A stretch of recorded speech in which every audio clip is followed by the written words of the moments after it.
Nakaranas ng malakas na buhos ng ulan at pagbaha ang ilang lugar sa bansa dahil sa bagyong Ramil. Sa Leyte, nakahanda na ang mga lokal na pamahalaan para sa posibleng evacuation. At live mula sa bayan ng Palo, nasa frontline ng balitang yan, si News 5 stringer April Cuesta. April, kumusta ang lagay ng panahon dyan? Andre, dito sa Palo, Leyte, nakararanas na kami ng pabugso-bugsong ulan at hangin.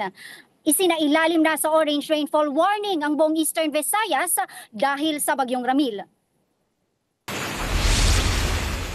Rumaragas ang tubig baha ang idinulot ng malakas na pag-ulan sa Almeria, Biliran kaninang umaga. Napilitan tuloy ang mga otoridad na buksan ang bahaging ito ng kalsada para umagos papuntang taniman ang baha.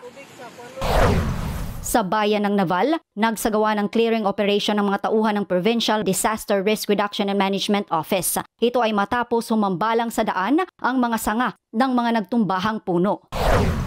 Binahari ng ilang barangay sa Borongan City, Eastern Samar, base sa mga larawan na inilabas ng LGU. Hindi madaanan ng mga motorista ang Siha Bridge at San Gabriel Provincial Road kaninang tanghali. Dahil rin sa malakas na buhos ng ulan, gumuho ang bahagi ng bundok na ito sa Villaba, Leyte. Hindi tuloy madaanan ng mga sasakyan ang kalsadang mula bayan ng Palumpon. Rumisponde naman ang mga otoridad pero pinagpaliban muna ang clearing operation dahil sa lakas ng ulan. Pahirapan naman ang pagbaktas sa ilang kalsada sa San Fernando, Cebu dahil sa baha.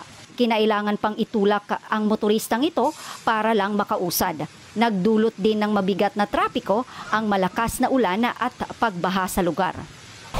Sa bayan ng Istansya sa Iloilo, nagtulungan ng mga residente para sagipin ng isang lalaki na nadaganan ng pader. Nagkulaps kasi ang dingding ng isang paaralan dahil sa walang tigil na ulan. Nagpapagaling na sa ospital ang biktima. Ayon naman sa Philippine Coast Guard, halos 4,000 tao ang stranded sa mga pantalan sa Bicol, Southern Tagalog, Eastern Visayas at Northern Eastern Luzon. Nagbabalita mula sa frontline.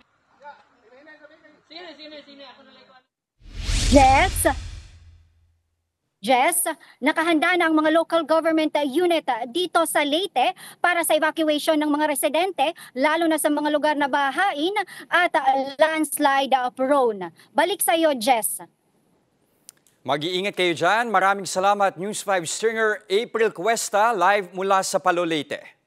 Mga kapatid, Jess De Los Santos po ang inyong kasangga sa paghahatid ng balita para sa may alam at may pakialam. Para sa tuloy-tuloy na makabuluhang balitaan, mag-follow at mag-subscribe na sa social media pages ng News 5.